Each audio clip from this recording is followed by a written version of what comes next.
नमस्कार दोस्तों, आप सभी का एक बार फिर से स्वागत है हमारे चैनल दुर्गा भक्ति मार्ग में। आज मैं आप सभी को सुनाऊंगी मंगलवार के दिन सुनी जाने वाली हनुमान जी की संपूर्ण कथा। पौराणिक मान्यताओं के अनुसार महावीर हनुमान जी को शिव जी का 11वां रुद्र अवतार माना जाता है। महावीर हनुमान जी भगवान राम के बहुत ही बड़े भक्त थे।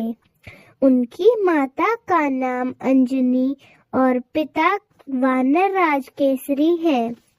इस कारण उन्हें अंजनाएं और केसरी नंदन आदि नामों से भी जाना जाता है। तो आइए हनुमान जी का जन्म कैसे हुआ, यह हम इसी कहानी के द्वारा जानने की कोशिश करते हैं। एक बार अयोध्या के राजा दशरथ अपनी पत्नियों के साथ पुत्रेष्टि का हवन कर रहे थे। यह हवन पुत्र की प्राप्ति के लिए किया जाता है। हवन समाप्ति के बाद पंडित ने प्रसाद की खीर राजा दशरथ की तीनों रानी में बांट दी, लेकिन तभी कहीं से वहां एक चील आ गई और उसने खीर का एक भाग अपने साथ ले लिया और उसने साथ उस खीर के भाग को लेकर उड़ चली गई। वह चील उस भाग को वहां ले गई जहां अंजनी माता तपस्या कर रही थी और उनके सामने ले जाकर रख दी। यह सब भगवान शिव की और वायु की इच्छा के अनुसार हो रहा था। आंखें खोलो माते और यह प्रसाद ग्रहण करो, इससे तुम्हारी इच्छा जरूर पूरी होगी। प्रसाद, लेकिन यह किसने दिया है? बस यूं समझ लो यह महादेव का आशीर्वाद है तुम पर। अंजनी ने उस प्रसाद को ग्रहण कर लिया। फिर अगले दिन मां अंजनी एक पर्वत पर खड़ी थी और सूर्यदेव के तेज मिली थी, लेकिन तभी वहां बहुत तेज हवा चलना शुरू हो गई। हवा का वेग इतना तीव्र था कि उनके वस्त्र उड़ने लगे। उन्होंने सोचा यह जरूर किसी दानव की उद्दंडता हो सकती है।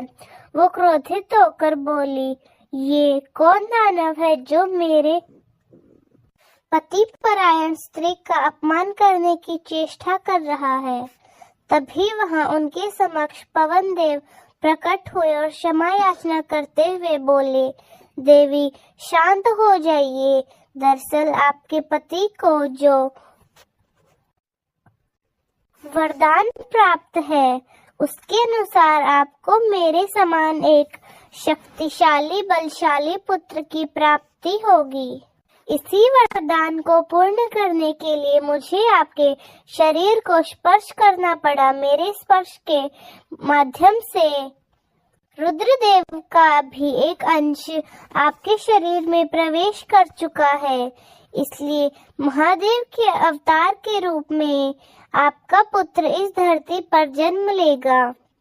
कुछ समय बाद पवन देव का कथन सही हुआ और महादेव ने हनुमान जी के रूप में कार्तिक माह की चतुर्थी में वानर राज केसरी के यहाँ अंजनी माता के उदर से हनुमान जी के रूप में जन्म लिया।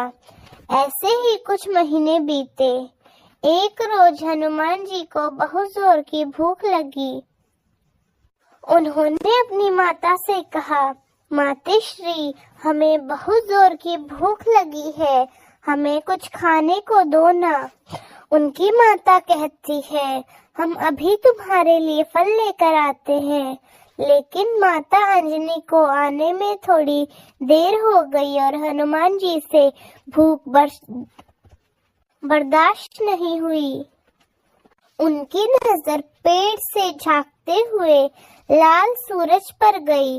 अरे वाह, यह तो कितना लाल फल है, निश्चित ही यह बहुत मीठा होगा। यह सोचकर हनुमान आकाश की ओर उड़ गए। लेकिन उस रोज अमावस्या का दिन था, जिस कारण सूर्य को ग्रस्त करने राहु आया था। किंतु हनुमान को देख उन्हें ऐसा प्रतीत हुआ कि यह भी कोई दूसरा राहु है, इसलिए वे वहां से चुपचाप चले गए। लेकिन हनुमान की भूख तो बढ़ती ही जा रही थी और वह सूरज की ओर बढ़ते चले जा रहे थे। इंद्रदेव की नजर हनुमान जी पर गई। यह बालक सूर्य को निगलकर उसे अपना आहार न बना ले, मुझे इसे रोकना होगा।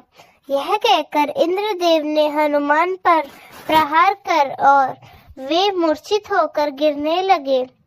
तभी पवन देव ने वहां आकर उन्हें थाम लिया और गुस्से में उन्होंने हर प्राणी मात्र की वायु का संचार रोक दिया।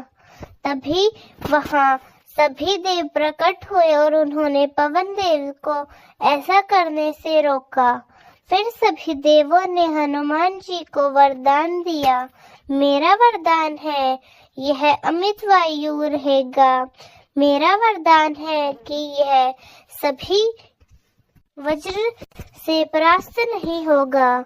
मेरे तेज से यह हर कला में युक्त और संपूर्ण शास्त्रों का विशेषज्ञ होगा।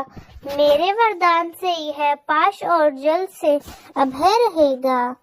यह सदा यमदंड से अधव और पाश नहीं रहेगा।